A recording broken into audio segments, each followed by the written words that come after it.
it's going across, it's her issue. I know.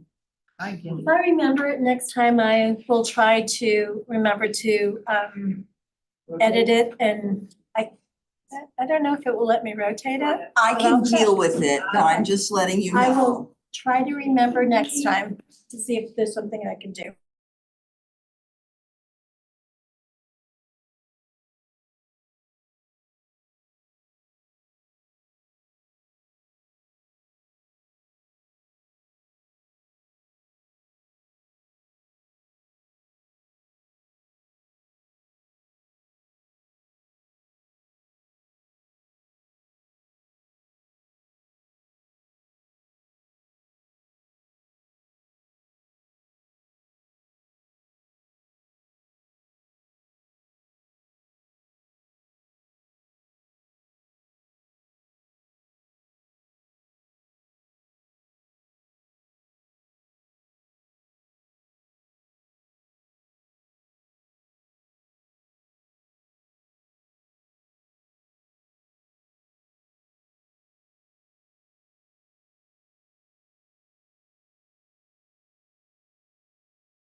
We are online.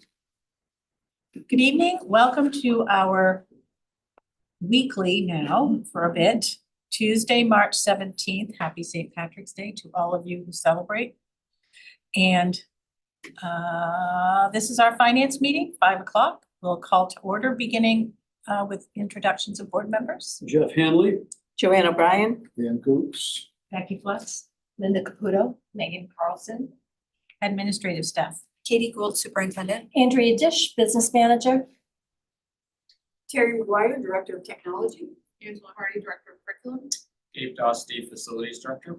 Vicky McKay, Building Principal at Riverview Community School. Lauren Arnold, Principal at Gardner Area High School. Shreve Poole, Principal of Helen Thompson Elementary School. Dr. Light, Principal at Randolph Consolidated School. Christiana Levine, Principal at Laura E. Richards School. Thank you.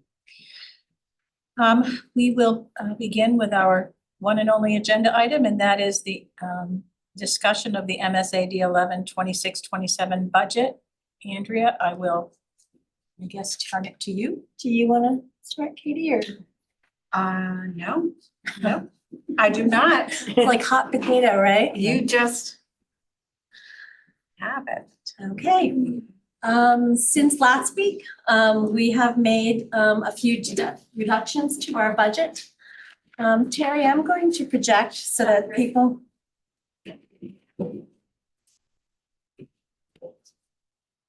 All right, down here. going into Zoom and just sharing, correct? Yep. Which I have.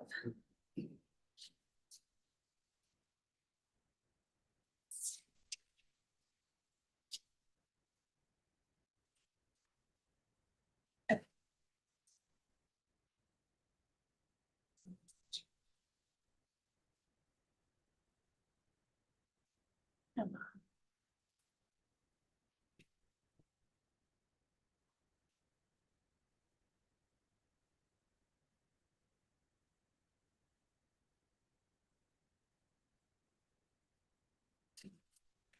on.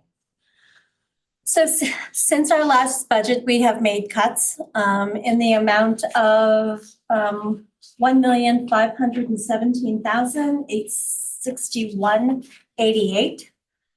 This is where these are where our expenditure articles now sit. Regular instruction, there's still a budget increase from last year or this year actually in the amount of $851,855.89, which is up 6.5%. Special education, there's a reduction compared to the current year in the amount of $23,126.31, a budget reduction of 0.39%. Other instruction is up $31,497.92, or still an increase of 3.83%. Student and staff support, an increase of $339,193.53, an increase of 10.01%. System administration, an increase of $50,254.03, an increase of 4.82%.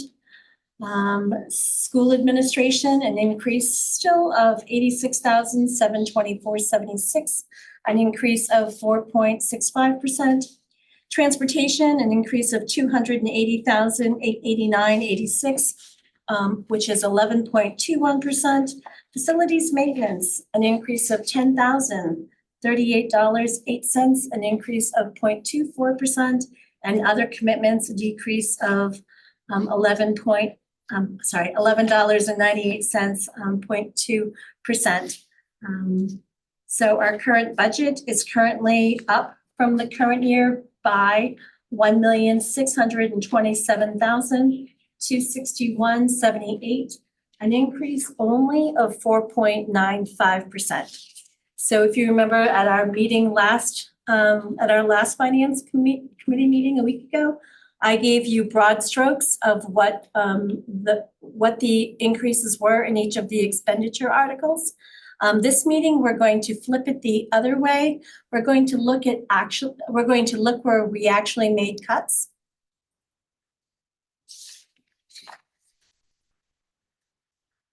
All right, apparently I put blank pages in the handout. So in regular instruction, there are potential teacher savings of 2 positions, which total $141,161.60. I'll let Katie talk about that when I'm done or Yep. now. Do you want Do you want wait to till I'm finish done? this article Sure. and then I'll jump in with Sure. it in a moment. And then through our budget meetings that we met with the building administrators, we were able to cut $12,810.14 in miscellaneous supplies. These are regular classroom instruction supplies. And my total doesn't add up because I did this at the last minute, but over on the side, you will see the cuts actually total $153,971.74 for regular instruction. Thank you.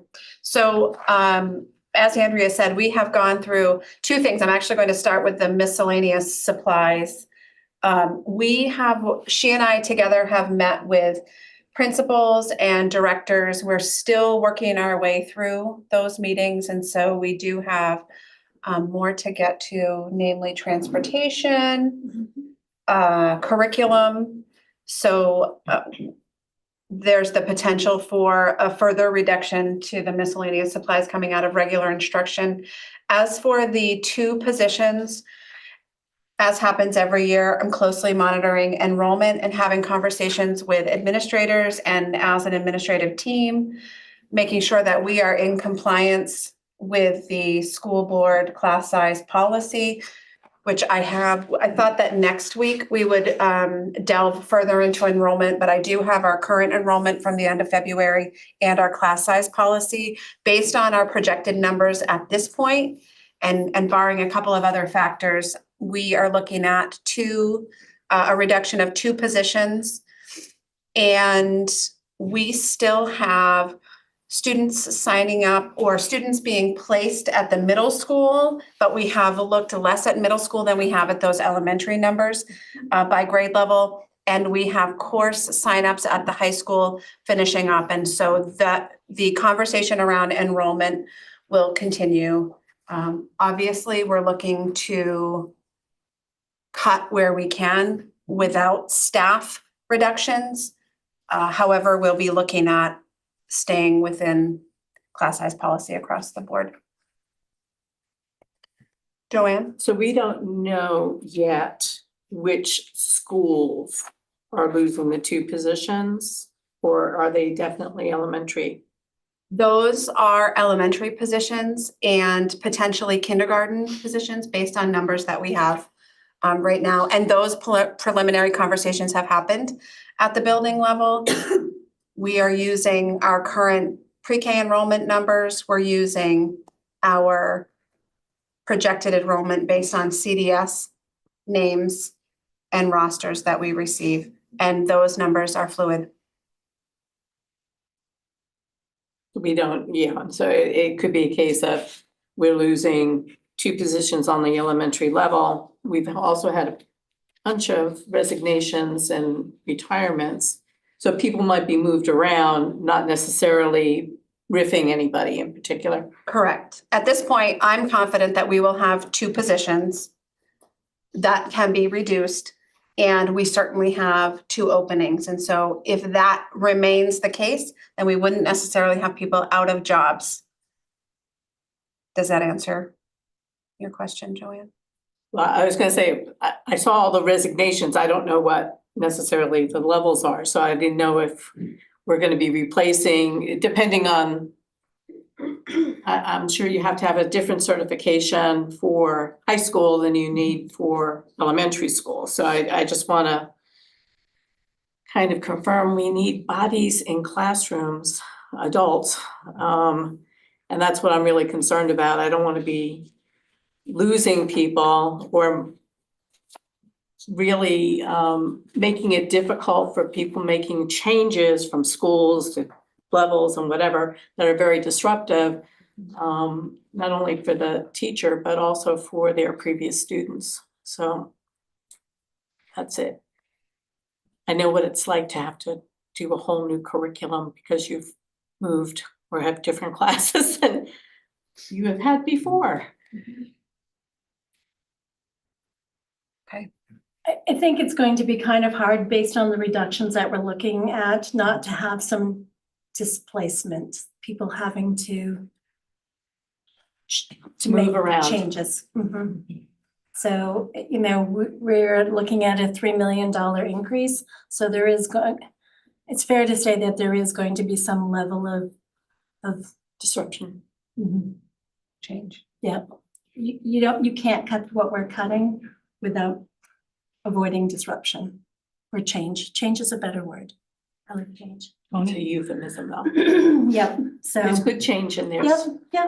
Yep. Well, and there's no question, we knew going into this that there would be challenging conversations and even more challenging decisions to be made. So we will make the best decisions that we can to create the least amount of disruption for students across the board. I just wanted to check, we'd done this last year and then we added in a kindergarten teacher over the year.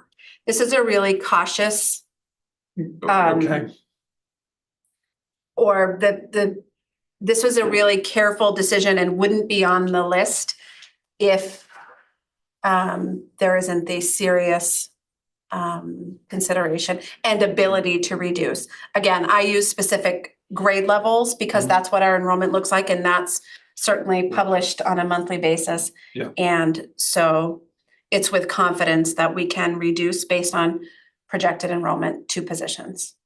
And the fluidity really is around how those numbers change over time and how we will respond with staffing at the grade levels that require those staffing levels. Does that make sense? Yes, yeah. And then just one more thing, is this an area where consolidation, and I don't want to riff anybody, but school consolidation would concentrate that a little differently? Absolutely. We'd see where the populations, where the students are. We could essentially aim at that maximum class size with the number of staff that we have, instead of having to offer each grade level in each building, regardless of the class size or regardless of the enrollment. Makes sense? Um, Okay. It is definitely, this year, as in the past, continues to be part of our challenge with our beautiful community schools. Yes, yeah. Am I carrying on? Article 2. Great. So Article 2, there's a reduction, which is special education. There is a reduction or potential reductions of $947,855.70. The $728,914.75 and special purpose private school placements doesn't mean that we no longer have students who do not need placements, but rather that we will use carryover if those placements can be found. So we are struggling to find placements for some of our students. Most of these special purpose private schools the inn is full. They have no more capacity. So Sarah is not here, she's out of town, but there are conversations that we need. Katie and I need to continue with Sarah about our special special purpose private school placements.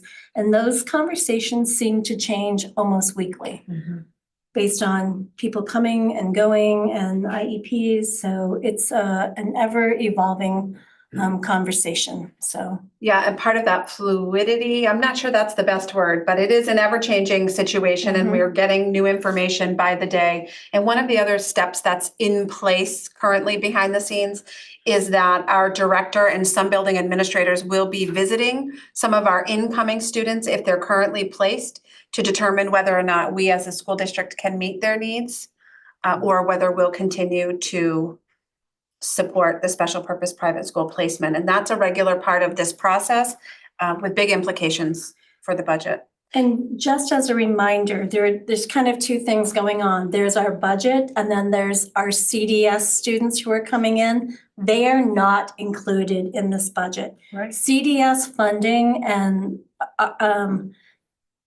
pre-K For to 4-year-olds. Yeah, pre-K to 12, it's completely funded separately from the state. So just so that you're aware, there are no CDS students contained in the budget that we are talking about tonight.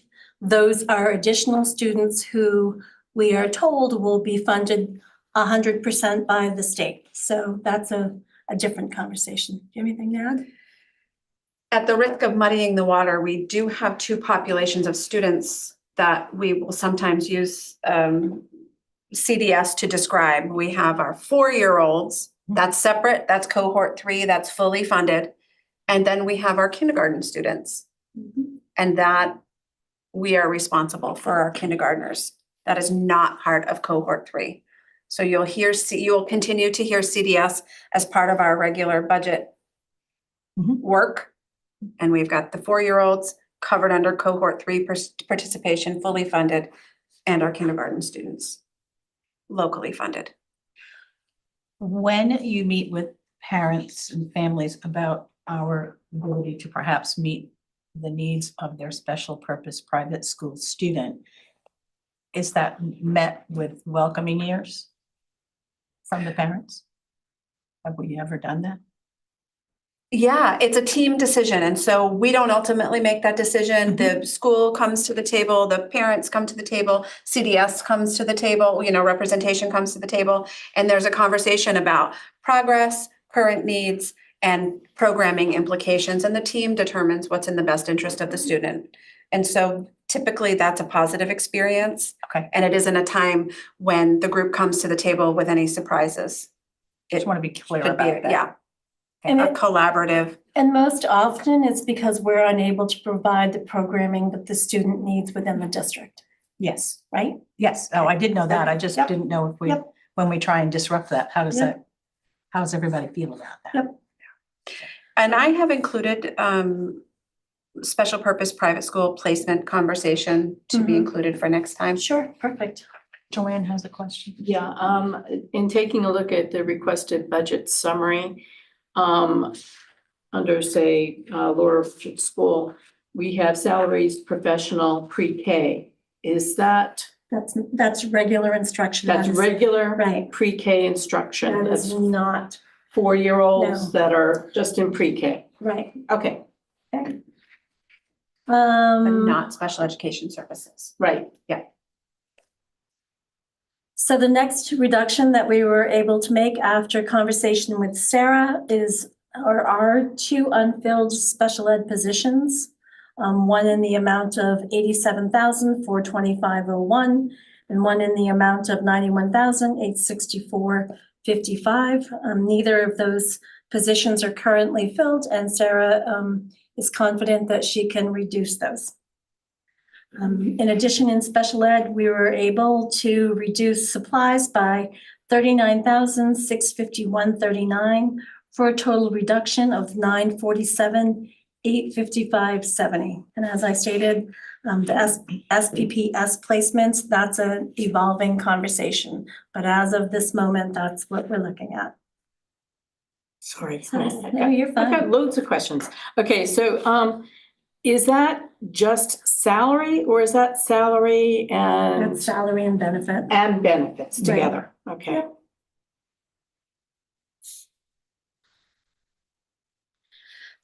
Are we set to move forward? Okay, seeing no more hands. Yep. Okay. The next article with cuts is other instruction. If you remember from our last conversation last time, other instruction basically includes athletics and co-curricular. It also includes after school, so course, when they make up classes, what's that called? Credit recovery. Credit recovery, thank you. You know, every meeting I ask you to help me find my words. The least I can do. Thank you, I appreciate that. We were able to cut, after meeting with Nate yesterday, we were able to cut $15,636.17 in athletic supplies and contracted services, which are basically officials and people who are supporting the games, such as game workers. So I know it's labeled supplies, but it's kind of a mixture of both. Student and staff support, we are still meeting with, as Katie mentioned, with individuals. This includes library, it includes guidance, it includes curriculum, it includes technology that we just met with today, as well as other things. So we haven't really delved into a lot of those budgets yet, but we are able to cut to date to $3,795.80 in supplies. System administration, Katie and I have not discussed. School administration, those meetings with the building administrators, we were also able to cut $7,482.47 in supplies. Transportation, we have yet to meet with Jeff. This week? Right, and then facilities maintenance, we met with Gabe, and then we've been doing some conversations even up to probably an hour within the meeting. So based on what I'm going to share with you in a few minutes, we were able to target $366,000 in potential facility and maintenance reductions. And I also went in and took another look at utilities and made adjustments in the amount of $23,120 for a total reduction, and facilities maintenance in the amount of $389,120. That is pending our next conversation. If it depends on whether you are on board as to what we are proposing to do. And there are no other deductions in either debt service or other commitments. So as I stated, we have found a total of $1,517,861.88. Questions about the budget sheet. All right, so the next sheet that we are looking at is a brightly colored sheet that says budgeted facility maintenance projects. So Gabe, Katie, and I have been chatting, trying to think of a creative way to move some of these budget projects off our list and to get them completed. And when I say by moving them off, I don't mean reducing them like we have in years past. So we chatted with Gabe and we asked Gabe to prioritize his budget projects. So in the green are the budget projects that Gabe identified as most needing to be done. Those projects remain in the budget. So we have the high school roof repair, section 1, for $189,000. The high school entry door replacement for $55,000, which is a security concern. The Pittston roofing replacement, the K1 wing for $40,000.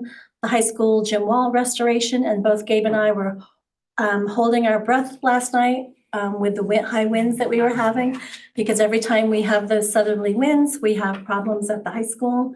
So as far as I've heard, we have not had any as a result of the big windstorm that we had last night. The middle school boiler repair, thank you for whoever knocked. $15,000, that project still remains in. The LER fascia, I always say that wrong. Fascia? Fascia. I'm gonna start asking you to find my words. Trim, repair, and paint at LER, that is still in the budget for $10,000. The repair of the high school heat pump, that remains in the budget for $8,000.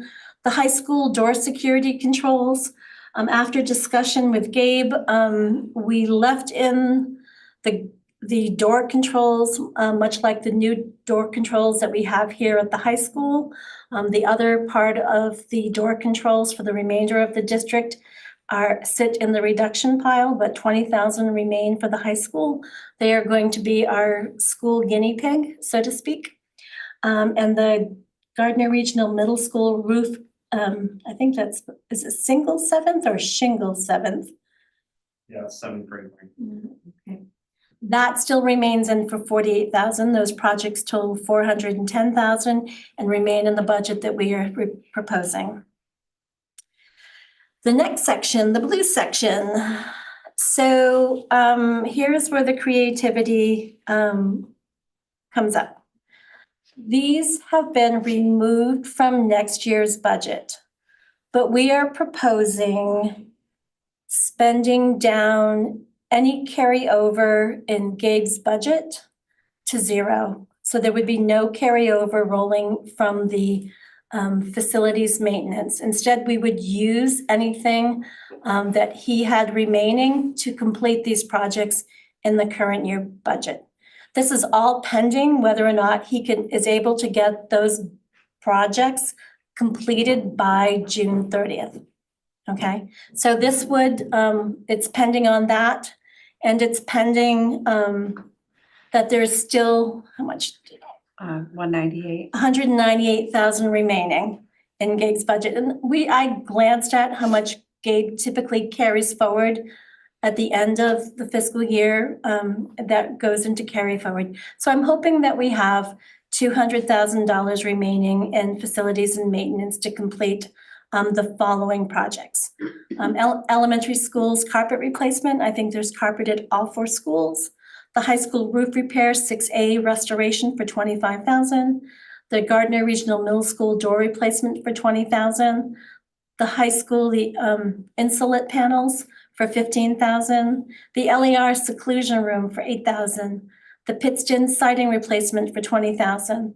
The Helen Thompson siding replacement around the kitchen for $30,000, and the LER gym floor that keeps getting removed from year to year for $40,000. We are finally going to try to kick this off our capital improvement list.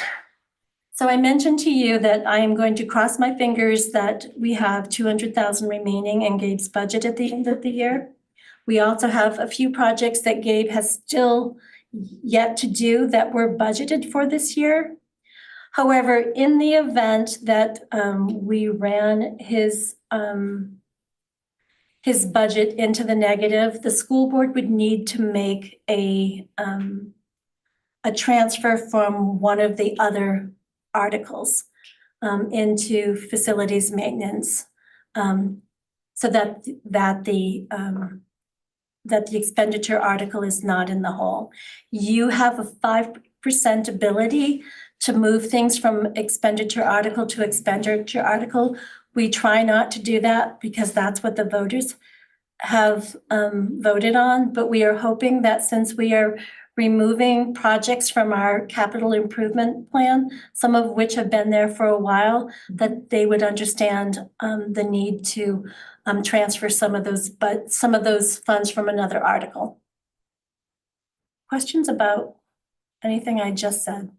Are the projects in blue listed by priority? So that was Gabe's second Yeah. group, except Right, it was just the second grouping. It's not specifically listed as the carpets are more priority than the roof on this list. They were just grouped together as like a number 2 listing. Thank you. so the projects listed in orange are what we are proposing for budget reductions. As I mentioned earlier, the remainder of the district door security controls, we're gonna try to budget that for another year. The high school baseball dugout for $30,000. The Pittston marquee sign for $25,000. The high school fence replacement around the athletic fields for $20,000.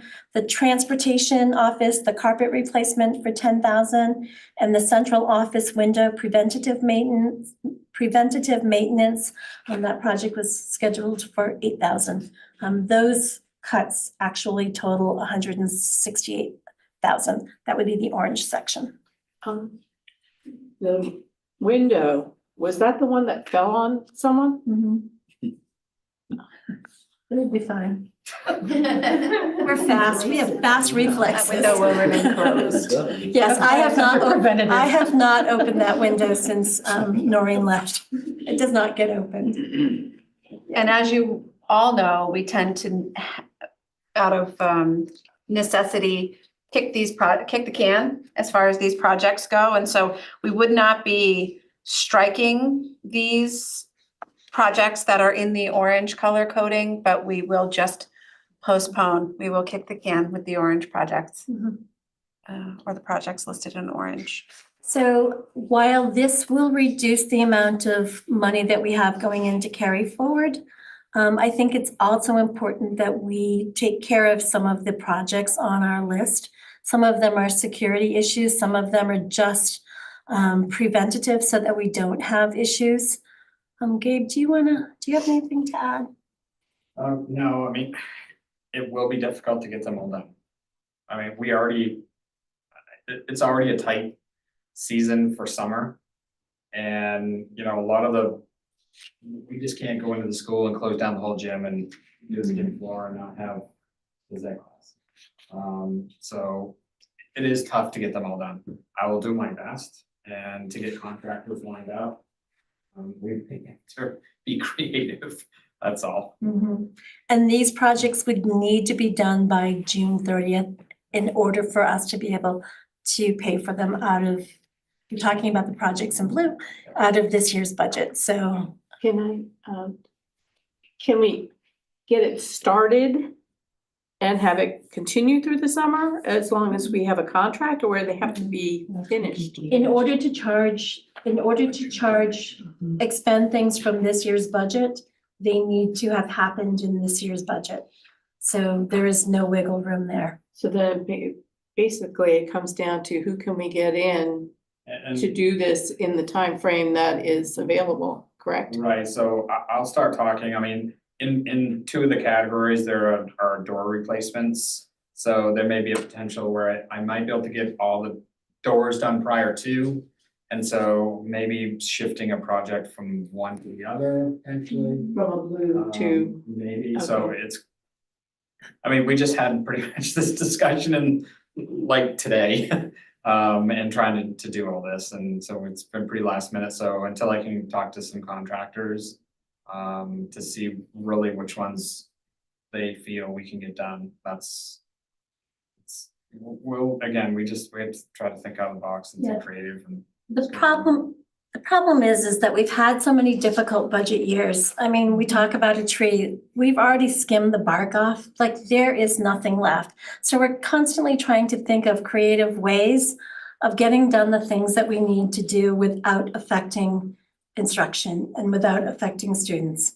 And it's difficult. It's really difficult. I mean, we're looking at each other going, you know, there's a lot of things that we need that aren't even in the budget.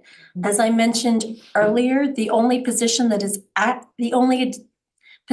we added into this year's, or actually into next year's budget, is that kindergarten position that was added last minute. That is the only new position. And that happened because we were able to use contingency funds. I mean, we added that in July when we thought that our kindergarten numbers were going to be up. So, I mean, we spent through our general instruction contingency. So it's hard. Everything is budgeted for something. There aren't large pots of money that give us flexibility, and we're restricted by carryover. We just can't go in, and we don't operate the same as a town or a city. When they're over their budget, they can just reach into carryover and pull it into the next year. That is not the way that we are allowed to operate by statute. So it's become increasingly more difficult. So we would like to, oh, go ahead, Tony. I just had one thing as we're talking about things that aren't in here. I don't see paving in here. I'm sorry to bring it up, and I know you guys have been over this and like, but it's been part of the discussion before, and even to put it in and bring it out, so I don't know. People know it's a There is thing. no paving in there. There's no, yeah, I mean, I'm gonna rephrase that. In this, there's no paving, there's, I put in just for paving repairs is about 5,000 per school, so. That's all we will have for some paving repairs. To patch where it is Basically, most there's desperately needed. rentals, but to do any major paving project, there's nothing in budget. That's something definitely we would have to look at packaging together. It was, I mean, the last time we discussed it, it was $2.5 million. We will. right. Yeah, it's a big thing. And just one other thing on that, does that get counted towards like when they do the school evaluation or whatever, are they looking at that? When we did the walkthrough. Yeah. in the state, yes, we looked at all of the grounds, the parking lots. We talked about drainage, all of those items. So it is something that we did look at. I know. Thanks for patching us up and just, yeah. All right, cool, thank you. So it would, oh, go ahead. No, you go ahead. It would be helpful to know if you all are in support of us moving in this direction. What I'm hearing from Gabe is that he does need the flexibility to be able to swap one project in or out. We'll stick to the priority list as best we can, but really it comes down to whether or not we're able to get that project completed by June 30th. And certainly I would trust his judgment to make sure that he's choosing the appropriate projects. So basically what we would be approving is things that were budgeted for next year. If we could get them done this year, then moving the things that we had to try to get done this year into next year's budget. Right, so we're looking at taking Flipping. yeah, so if it may come to a point where I may not be able to, again, say, get one of these, repairs done in this year's budget. I may have to swap it and find out I can do the doors all together as a package, but at least there's a dollar amount there that we can't go over. That's it, we'd be looking at That's the key. staying within Within that Within amount. those Yeah, the parameters. parameters. Okay. both for this year and next year. Right, exactly. Thoughts about that and whether that's a direction you all feel comfortable with. Do we need to make a motion? Or just thumbs up? I think a thumbs up is adequate. We just need to know if we're working in the right direction or need to come back to the table. Okay. All right, And especially if we need to ask you to transfer funds in that you True. remember this conversation. Then our thumbs went up. Exactly. Gotcha. Okay.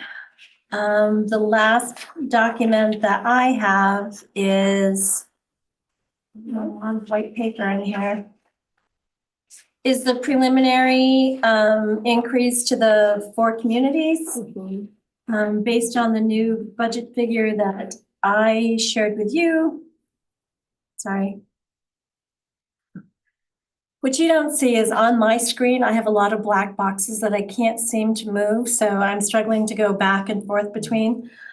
Based on the reductions that we are proposing, we are looking at a $1,921,062.29 increase to the 4 communities.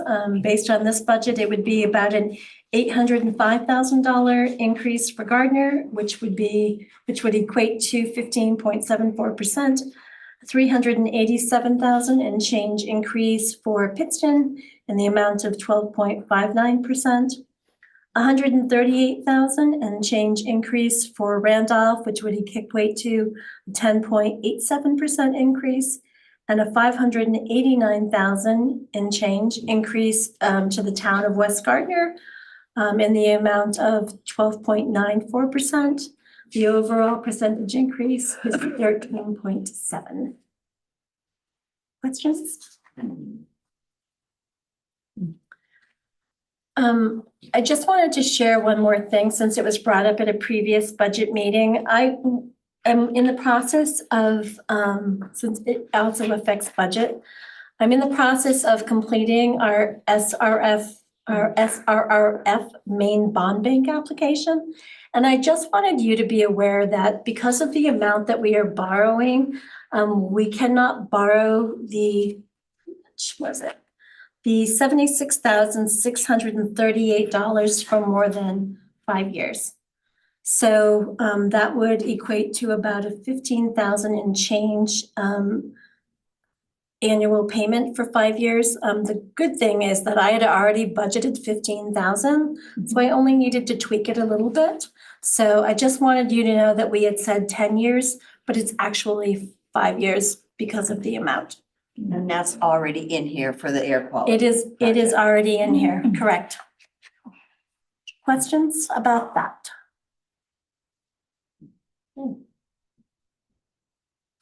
okay, so at this point, we're looking for questions, guidance, feedback around where we stand with a 13.7% increase at this time.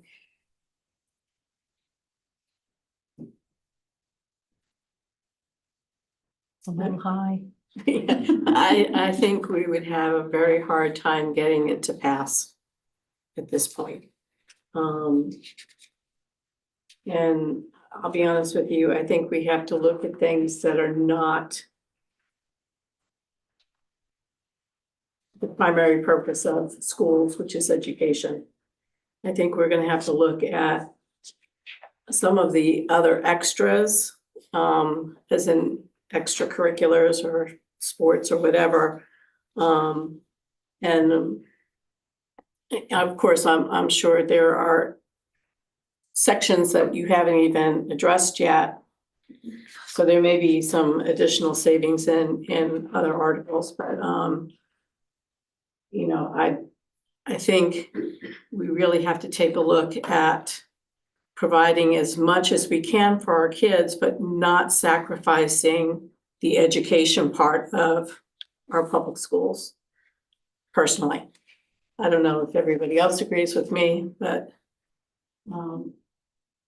I think that's something that we're gonna seriously have to look at. One of the, as I think Andrea already said tonight, I have no doubt that there will be further reductions as we continue through the budgets. And the reality is that in order to get at the significant reductions that we need, we are looking at that salary plus benefits. Those numbers are where our reductions, our savings correct. come in. And so just a reminder, you all know that. Those are the implications around finding further cuts. You can see where our cuts in supplies land us with savings, thousands of dollars in savings, which is a great start. And in order to come up with those larger sums, we're really talking about people, positions. And while it would be great not to touch classrooms, trying to get all of those cuts from extra or co-curricular, that entire expenditure article is $853,000. So even if we delete it or cut, and that's not what anyone's proposing, so don't panic out there. That is only $853,000, and we'd still be passing along $1 million. So it's going to be really hard to get us where we're going, again, like you said, without affecting general instruction. We're gonna look at the transportation. Do some work there. Unfortunately, most of the transportation increase has to do with the lease payment of the buses. At this point, we are in the lease contract that we are. It doesn't renew. I don't see us reducing the number of buses that we have. And I don't anticipate us reducing the number of drivers. I think he still has an open position. I think Gabe is still driving almost every other day. Are we still doing that anymore since Corey got his license? Sports season's Okay. over, so Okay. it is a little less. I mean, Jeff has had some good luck with training. So he had a driver about a month ago, passed their driving test, and I believe he has another one going this week. In hopes to get their certification so they can come on board. So we're looking pretty good right now with drivers, which is Yeah. a great feeling. The other increases, it's actually not an increase, was the diesel and the unleaded, and actually those came in less than our current year. So we are going to struggle to find reductions in transportation. The only potential reduction I see is if health insurance comes in something other than 14%. I've got my fingers and my toes crossed. We will not hear about that for another couple of weeks. They will give us their true high as opposed to their 14% high, and hoping that maybe we can cut a few percentage. And I think I included that no, I don't think you can see it, but every 1% that they cut equates to, I think it's $42,000, but that's a ballpark. So, I mean, it's certainly not gonna save us, but it would be a lovely reduction, right? Sure would. Yep. In the Article 5, you haven't addressed that yet, the student and staff support. So, We're gonna be looking at that. you know, I just keep talking. Do you wanna talk? We will continue to look at Article 5. Yes. That's social work guidance, nurses, Technology. We met with Terry today. technology. We met with Terry today. Terry's budget is increased, but the problem with Terry's budget are things get to the end of useful life.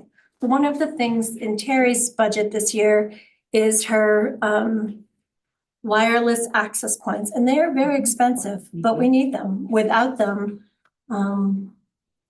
nobody is connecting, right? Terry, do you want to chat about what the cost Thing is? up there on the wall, on the ceiling, that's what we all connect to the internet with.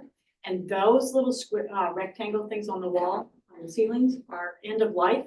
And so we need to buy, right before COVID, we need to buy the new access points and licenses.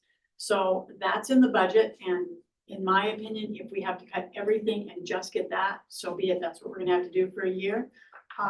We are gonna keep the switches in place because of the hardware pieces, the switches that kind of like traffic directors, those are still all right, we just need licenses for those.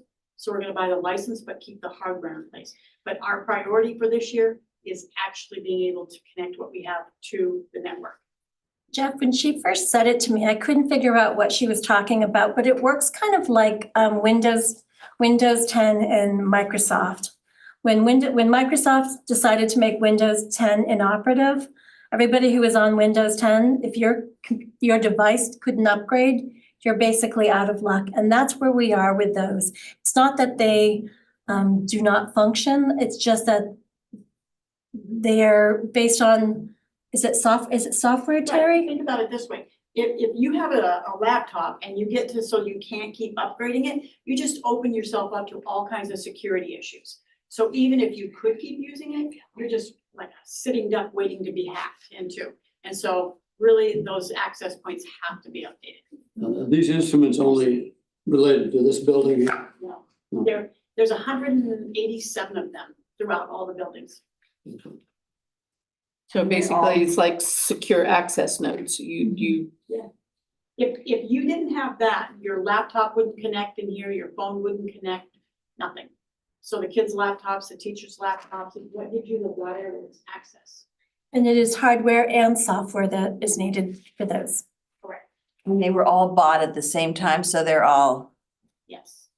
The problem with COVID money, Linda, is it's great, but and when I say COVID money is federal money, we make purchases and then we find it hard to be able to continue making those same purchases. And that is part of the struggle with technology.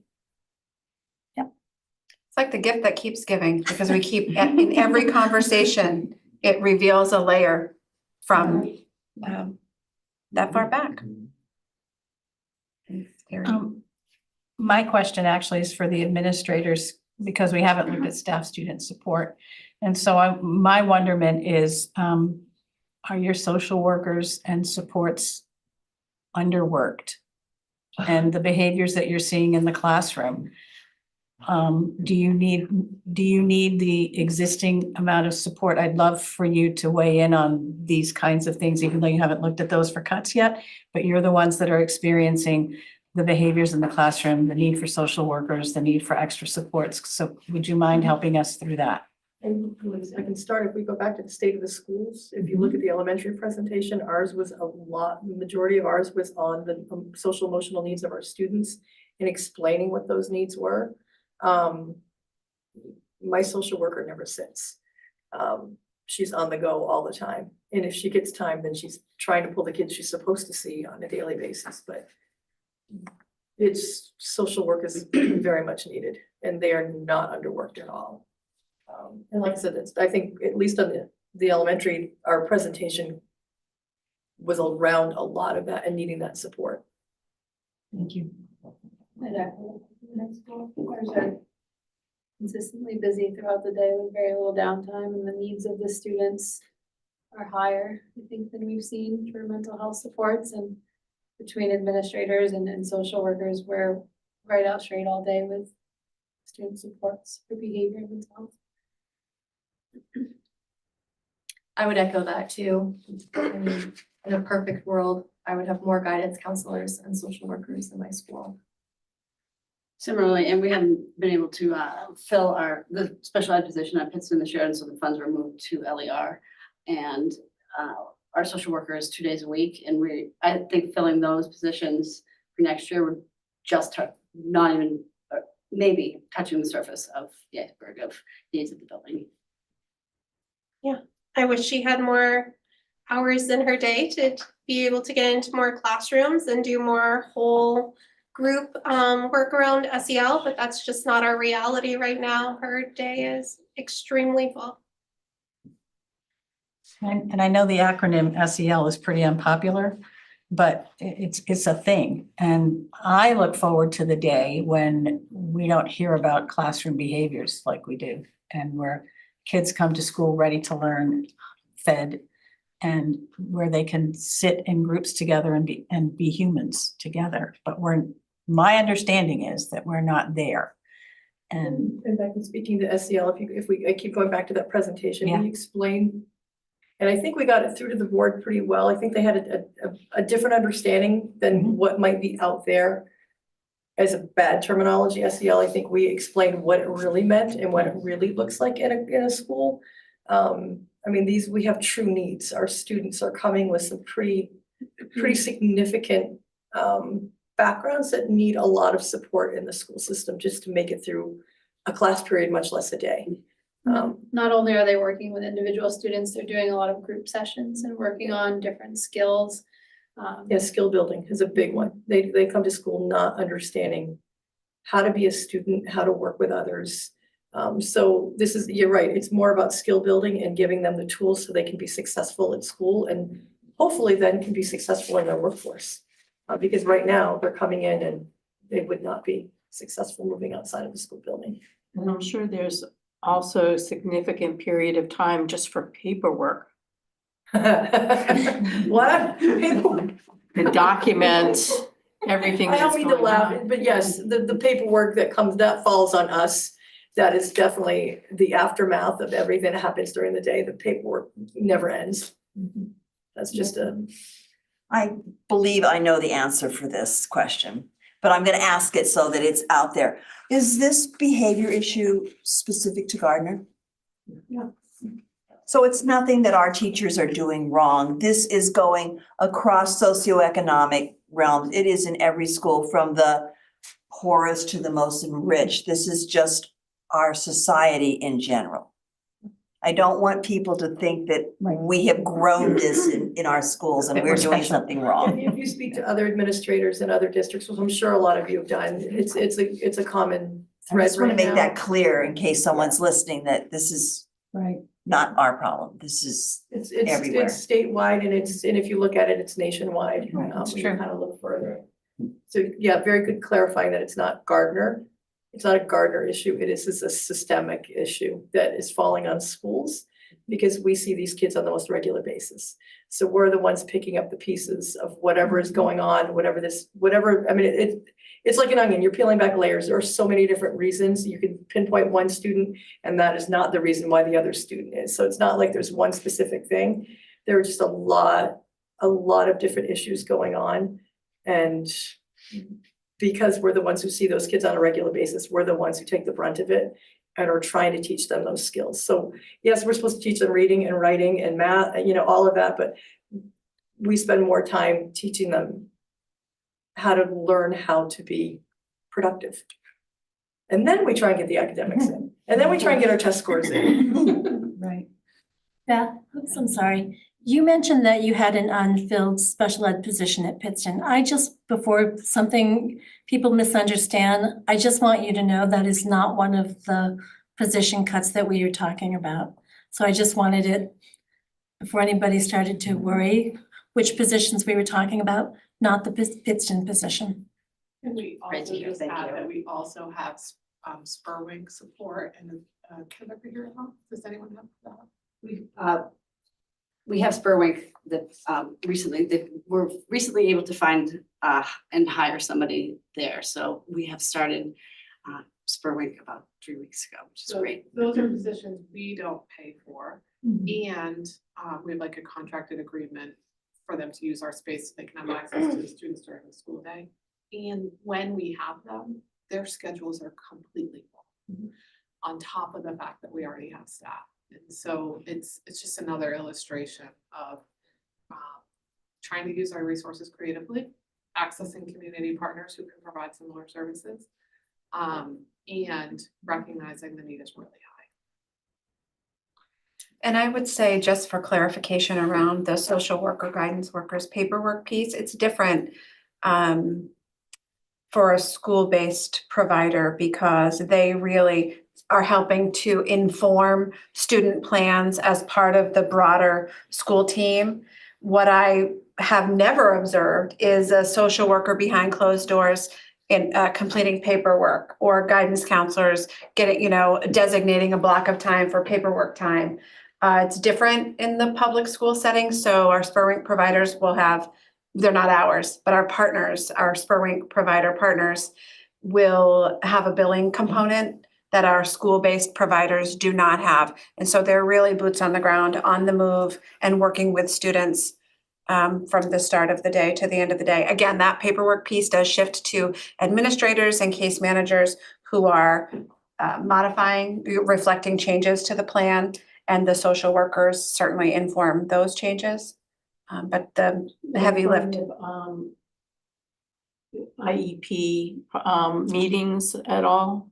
They certainly are invited to IEP meetings as appropriate. So there are two different kinds of social workers in our buildings. There are social workers that service regular ed students, and there's social workers that are designated to For only special work ed. with special ed students. So special ed social workers are invited to the special ed IEPs, so. A little clarifying on that, our regular ed are doing special ed as well now. So We need to- regular ed special social workers are definitely, We just need to be careful about it not going the opposite way. yeah, no, it never goes That's that right. way. Okay. If those social workers funded with money allocated for special Right. education Right. can only service Special ed students who are identified and receive Correct. services. Mhm. Our school social workers can provide support and services to any student. Correct. The other thing that I wanted to add, piggybacking on what the administrators shared, is that like everyone else, when you run into colleagues who work in different districts around the state, the big thing, the theme is, our younger students are really giving us a run for our money, right? Their readiness for school is looking different. And so there's elopements, right? Students who just have a hard time recognizing that they're one of many and this is our space, and might opt to leave the classroom without permission or be in an area other than the designated and expected area at any given time,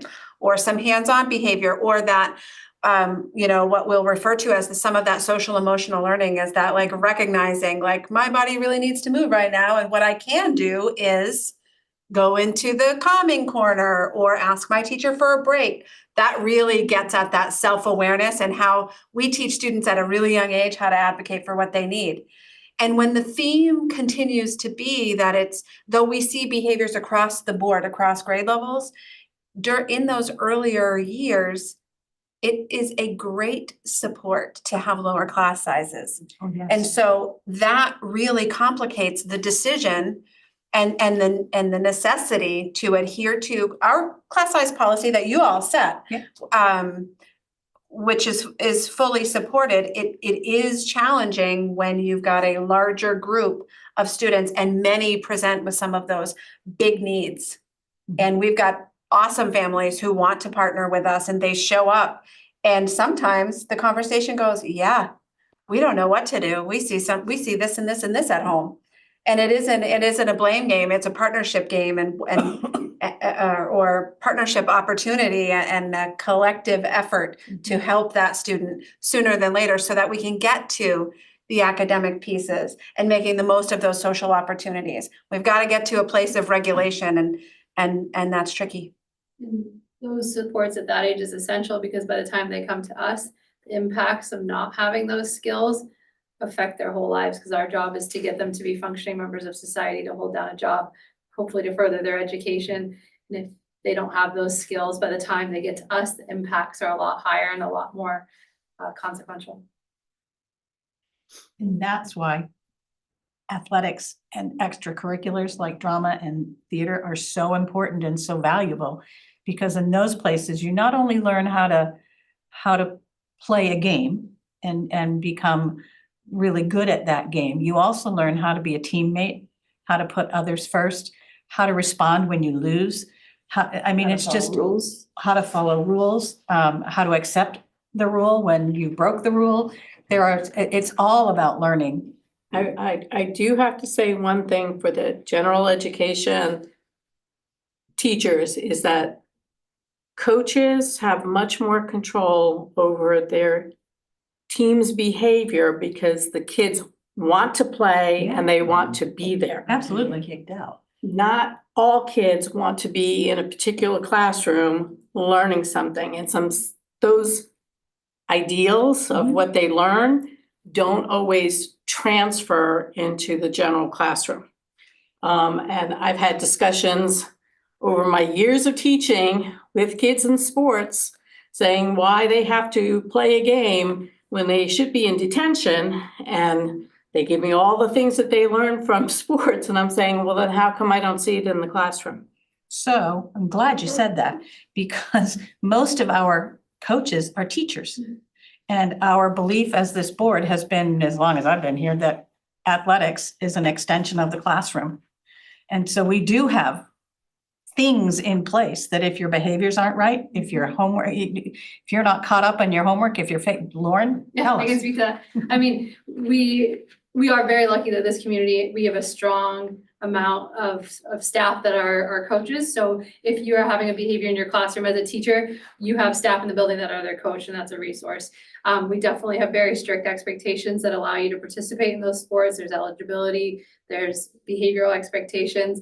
But I just to speak to my students, I have students that are a whole different kid when they're in season versus when they're not, and the behaviors when they're not grow exponentially. So I can't speak enough for what our extracurriculars, drama, music, sports, athletics clubs do for our students, because it makes a world of difference. And that's for some of them, that's all they have. And that's why they're coming to us. Well, and to your point, if they're not playing sports, then all of a sudden their behavior is not as good as it was when they were playing sports.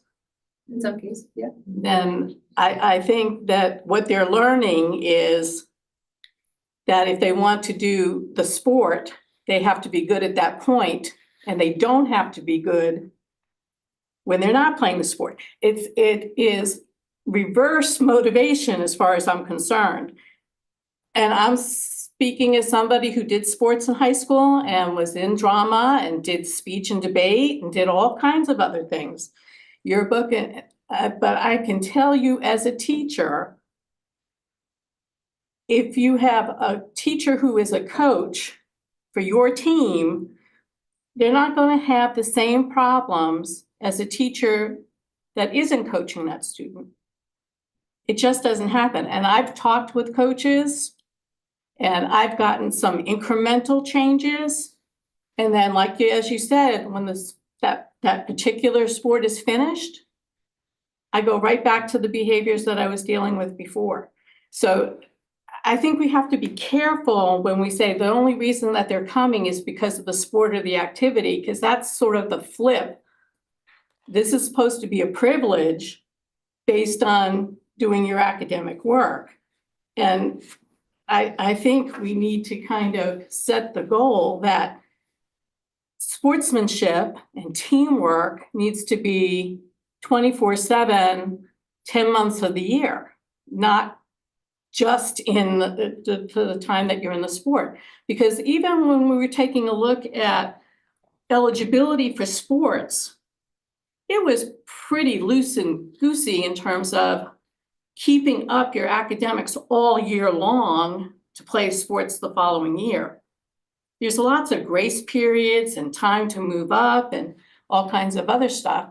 I'm just concerned that the focus on sports in particular, as opposed to, say, math team or some other extracurriculars that are very much tied to academics, it is a little too strong in terms of what we want, which is behavioral changes and academic success. And that I really have a problem when we say, oh, this is the reason why they're coming to school. I think for a certain population of students, that's the case, but for the large majority, there's a million other reasons they're coming to school, and they're engaged in our community. They have community opportunities, they have connections with staff, and they're embedded in school and they find value in it.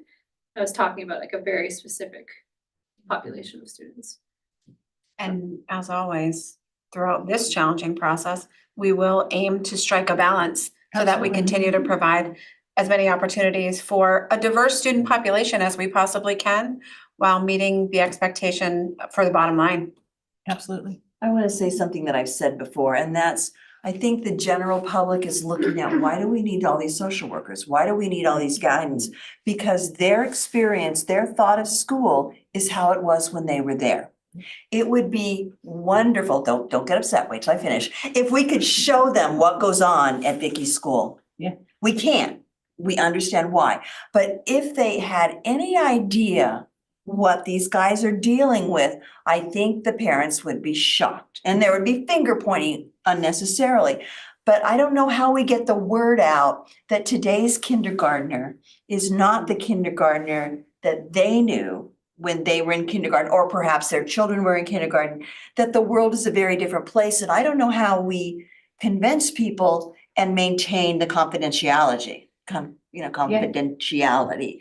And I think that's a real struggle that I'd like to have answered. I don't think any of us have an answer, but I think if we could convince people that we're not making this up, Right. these are real issues that we're doing our very best to solve. But I don't think the general public has a clue.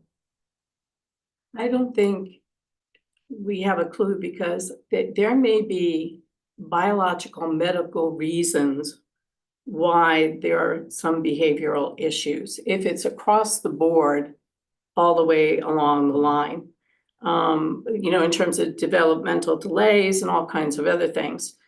But until we're actually serious about trying to find underlying causes, we're only stuck with dealing with how do we deal with the behaviors. All we can deal with is what's in front of us, right?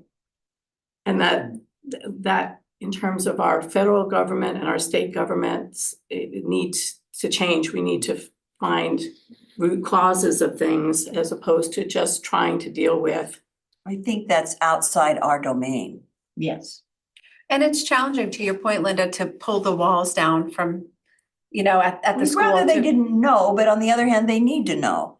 And part of the reason for our workshop, our recent workshop and the state of the schools address, we'll say presentation, that as we've done in the past, is to give a really candid and honest look without breaching any confidentiality. We're not talking about specific students in specific places, but to really look candidly at those trends and patterns of behavior so that you all get a sense for what the daily reality is and the implications for doing our best every day to meet these needs and what that looks like within the larger framework, school-wide and district-wide.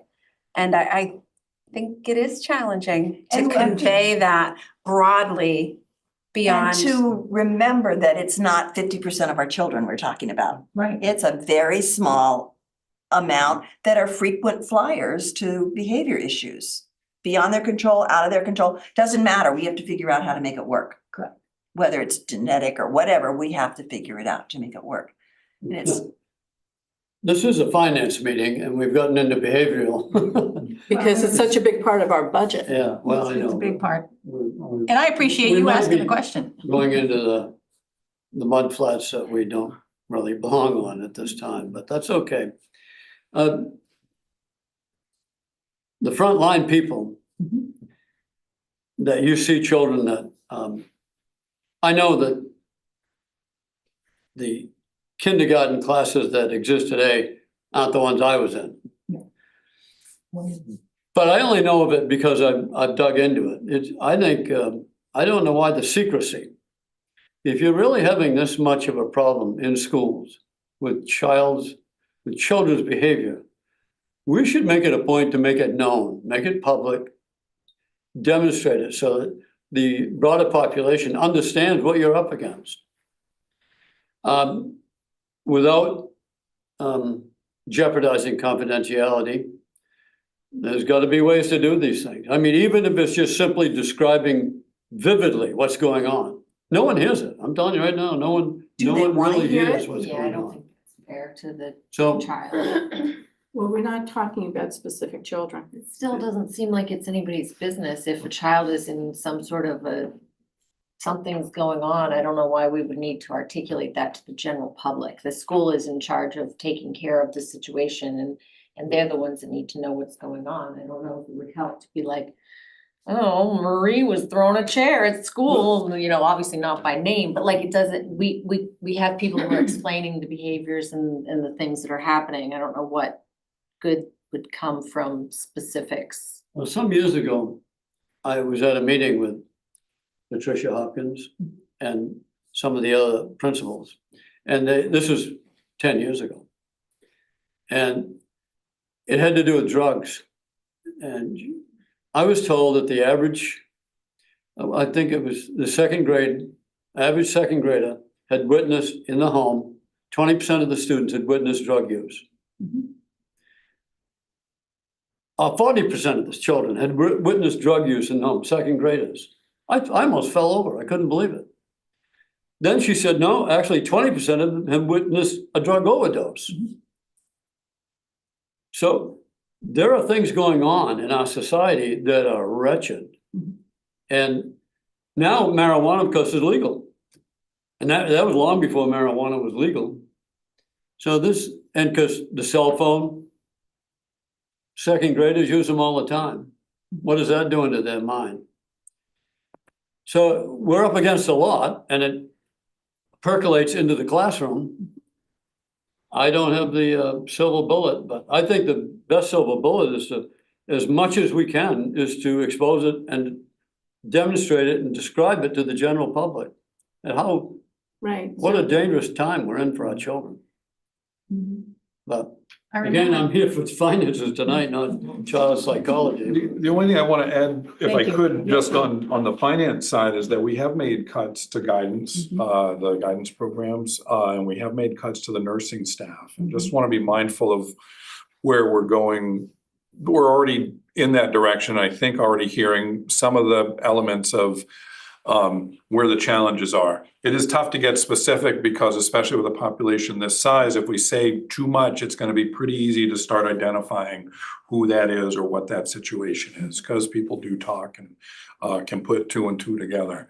But I just want to be mindful that we already have been making those adjustments. I did want to double check on where the increases are coming from, and I guess it's sort of an Andrea question. I think I know it, but a lot of it is going to be the salaries and benefits, right? That's what we're Health insurance and salaries. health insurance, right? So and some of those things partly are negotiated with our local excellent staff and bargaining units, and then some of it is the insurance that we can't control, right? That's beyond our control. Can you separate that out and say how much of the increase is contractual or kind of beyond? I think I did last time. I gave a broad view in each expenditure article.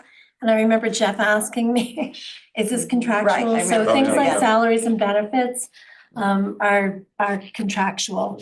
But of the increase, would you say 70%? All of it. 80%? I would say 100% of the increase to salaries and benefits is contractual. The only exception in instruction would be substitutes, and I think I broke that out did. separately. So Yes. that would be the And only that's part another of salaries. conversation altogether. Yep. And I just want to be mindful, sorry, that as we're talking to taxpayers, and I do that too, that part of this is like these numbers are going to keep moving like this because those aren't going to flatten out. And so I don't know where the nozzle, how we control that. That's part of what we're trying to do here, but also just to be mindful, like this is the, cocaine and nickel anymore.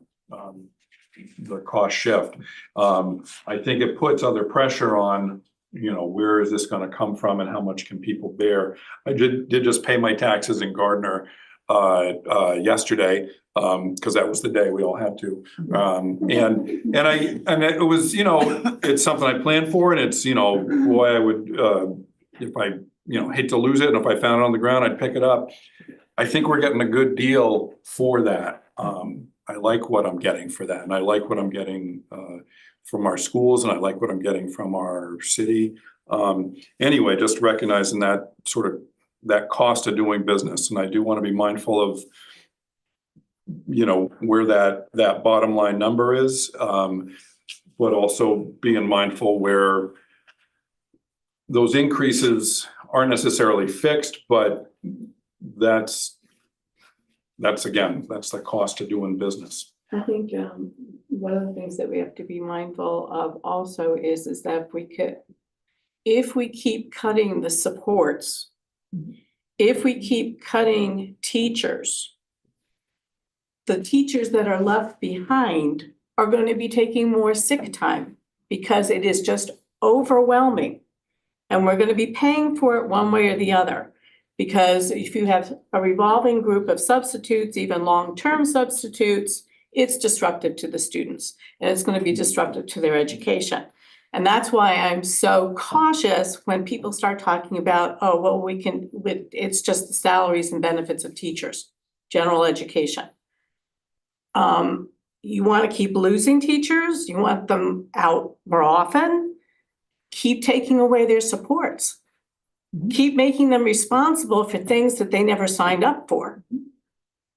My concern, Joanne, is in a year that we haven't added anything, We're our already increases here. are up $3 million, and I don't see anything changing. I don't see us getting any more subsidy Nope. from the state based on our enrollment, and I don't see our expenditures going down.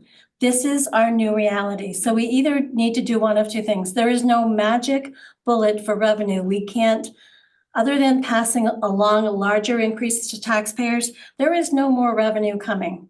So the only thing that I can think of is figuring out how to reduce our expenditures, which is why we have been talking about consolidation. That is the only way that I see out of this. I am petrified about the day that we end up spending all of our contingency and having to pass another, almost 3 million or 2 million onto taxpayers. I mean, it will be difficult. We've watched it happen down the road. I do not want that to happen to us. Because if you think that we're gutting now, I can't imagine cutting another or having to cut another 2 million on top of a $3 million increase. It's frightening from where we sit. We are cutting things. There is nothing left to cut. Sorry, I don't mean to be preachy. No. It's just it just gets harder every year. I know. Every year. I've been through, I have been through a budget like that when I was in school.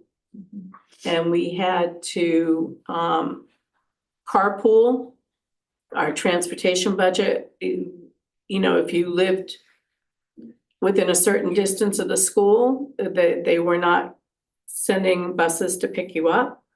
We had activities cut, we had sports budgets cut, you had to buy your own equipment. For those that were left, it was really tough. And I don't want to see that either, but we cannot be cutting the support services and teachers and expect anything good. And I do think consolidation is the way that we have to go in the future. And that's going to be a big discussion too, because you're going to need bonds to have matching funds for school construction. Angela, you wanted to say something? You're good? Okay, thank you. I'm sorry it took so long to get to you. Can I just check one other thing? The CDS students, that's not a funding, The 4-year-olds. the 4-year-olds, yeah. Providing special education services for our 4-year-olds. Yeah, Will be fully funded okay, yeah. That'll by just the be state this okay. year. So it's sort of like, it doesn't put us up, but it doesn't put us down. Well, the cost really is to the schedules of our service providers. So our speech therapists or our speech providers will be responsible for providing those additional services. Because CDS won't send someone into the building to provide the service, we'll be responsible. And so that really, and while their time can be billed to CDS, we're providing that service.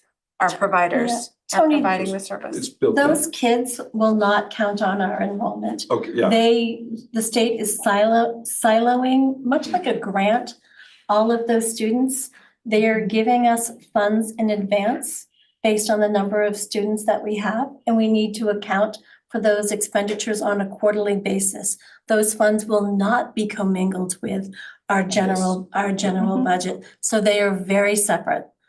Okay, thank you. Does that help? Yeah, totally. Okay. You're so good at Thank you. helping me understand, yeah. Helping us all understand. Thank you. Are there any more questions for tonight? Or can we go away and be sad? I'll come back next We didn't I need have to make I any have a decision. comment. I have one comment and I'm asking for magic and I understand that. I love magic. It's real. What do we say? And I don't want an answer tonight. Because people are, in my town, are already saying that budget is way too high. And I say, really? We haven't done it yet. There's so much fat in there. Where's the fat? I would like to have somebody have a brilliant response for me to give. And so for all you creative thinkers, any idea? Next, we'll talk about this next week. How can we respond when people tell us things and they really aren't up on what they're talking about? That's my question for another time. We have homework. Every week we have homework. Andrew is very good at answering questions, so. I'm not sure that You I have have a homework. magic answer for that. I know, I'm not sure there is an answer, but if anybody does, I'd like to hear it. I'd like to be able to use it. Grateful to all of you for coming. Thank you so much. Next week, Thank we'll you talk for- about more, next week again, we will talk about more budget. Thank you for allowing me to put you on the spot. Thank you. I know it's. I was like, oh.